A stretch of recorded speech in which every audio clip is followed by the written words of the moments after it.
All right, in section 6.4, we do a little bit more with inverse trig functions. So inverse trig functions were sine with that little -1. So we had sine inverse, cosine inverse, tangent inverse, really any of them, secant, cosecant, and cotangent. We also saw it as like an arcsine, arctan, arccosine. I mentioned that you will see those in calculus a little bit, just a different older form of notation. So one of the things we're going to look at here and continue on with that is remembering that if we're looking for an inverse trig function, that means we want the angle. Okay? So we'll start here by finding an angle of a right triangle. And if we're finding an angle of a right triangle, that means we can still use SOHCAHTOA. All right, so this is not new. The idea of an inverse isn't new. Seeing a right triangle is not new. Okay, but we're going to need our calculators here.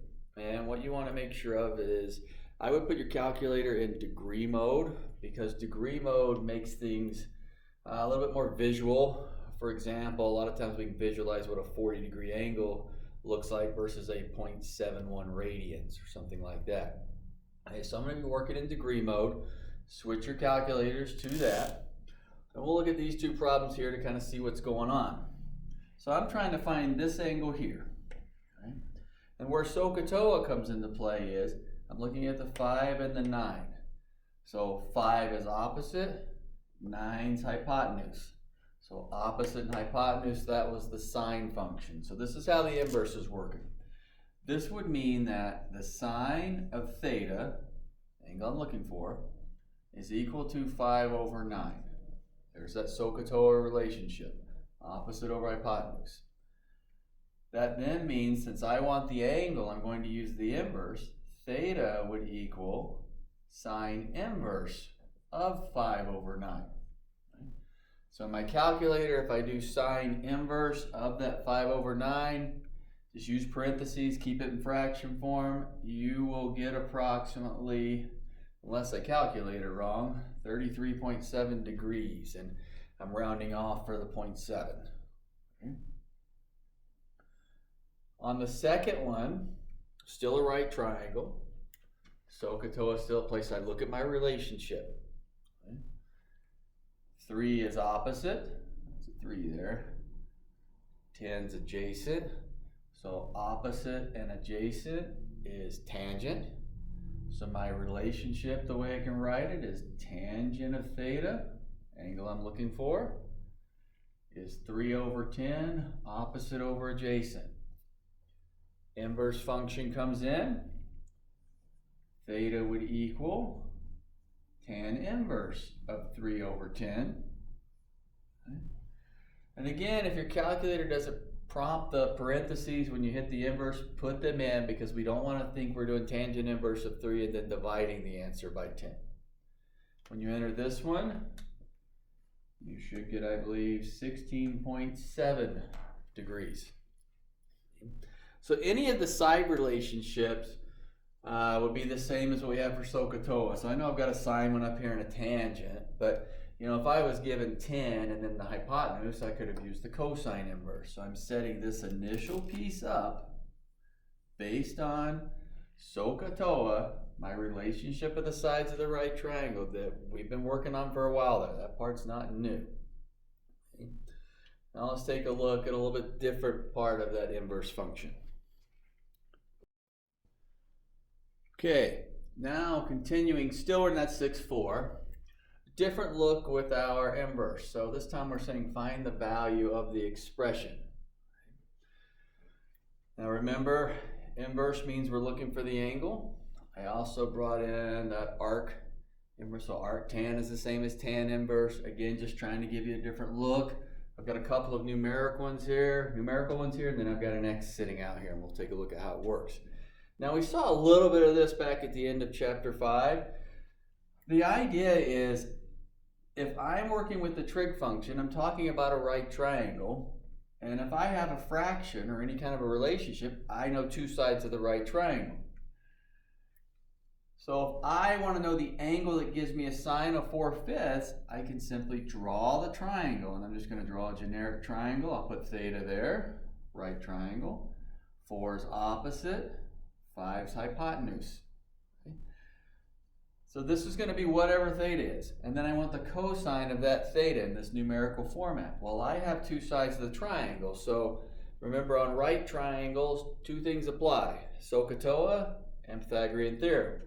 Well, SOHCAHTOA let me write the 4 on the opposite, the 5 on the hypotenuse. In comes Pythagorean theorem. 25 minus 16 is 9, square root is 3. So Pythagorean theorem will give me this value of 3. Okay. Now I can find what I'm asked for. I'm asked for the cosine. Cosine would then be adjacent over hypotenuse, 3/5. Second one, same process, I just changed the terminology by putting an arctan. Okay. So I can still draw the triangle. Arctan still means tan inverse, so I've got my theta in there. Now tangent was opposite over adjacent. So I know this is a 2, but remember that's really 2 over 1. Whole number 2 is really 2 over 1, so that would be opposite over adjacent. In comes Pythagorean theorem. 4 and 1's 5, so root 5 completes my triangle. Now allows me to actually write the relationship of sine. So I wanted sine, opposite over hypotenuse, 2 over root 5. Tangent of the cosine inverse, our third one. So basically I just went into a symbolic form versus numeric. I can still draw the triangle. Cosine is adjacent, x, over hypotenuse 1. So it was x, so it's x over 1, just like in the previous problem was 2 over 1. Pythagorean theorem will give me square root 1 minus x squared. Right, still that symbolic form because I've got the x there. Now I'm looking for the tangent, which would be opposite over adjacent. 1 minus x squared, square root of that is over x. And that's as far as I could really go there. Okay. But the main idea would be if I know a value of an inverse, I know two sides of the triangle. And sometimes it looks like we only know one side, but remember they're fractions. That's still 2 over 1, x over 1. So I really know two sides of that triangle. Pythagorean theorem can get me that third side. Okay, we're now going to take a look at another way to work with our inverse trig functions. And this time I'm asking to find all the angles between 0 and 360 degrees that satisfy the equation. So I'm actually looking for the angle, which means I want the inverse function. I'm going to use my calculator to find it. These are not standard values. So what we saw when we looked at inverse before, or back at the end of chapter 5, was I might have been asked for like the sine inverse of root 2 over 2. Well, that's 45 degrees or pi fourths. That's one of our special values. Or, for example, the cosine inverse of 1/2. Well, that's 60 degrees or pi thirds, since it's one of our special ones. These are obviously not one of our special ones. Root 2 over 2, 1/2, root 3 over 2, so forth. I have a 2/5, a -3, and a -1/4. Right? Now I'm going to take a look at what my calculator does. So if I looked at how I was working with the triangles before, I'm going to figure out theta by doing the inverse function. So if I do sine inverse of that 2/5, type this in here. All right, my calculator tells me, and what I'm going to do for the purposes of the lesson here is just round to the nearest whole number. So I've got 23.578, I'll just go 24 degrees. Kind of make the math a little bit easier for us. So my calculator tells me 24 degrees. And then comes back in. Our number one rule in trig, remember, was know where we are. What quadrant we're in, where we should be, so on and so forth. Because this asks me to find all angles between 0 and 360. Now I agree, hey, 24 is between 0 and 360. However, the sign is positive in quadrants 1 and 2. Right? So I'm looking at sine positive in quadrants 1 and 2. Well, 24 degrees is my answer in quadrant 1. But that means my answer in quadrant 2 would be 100 and 56 degrees, I believe. Okay. Be that answer in quadrant 2. Okay. Now where I'm getting the 156 is I'm subtracting 24 from 180.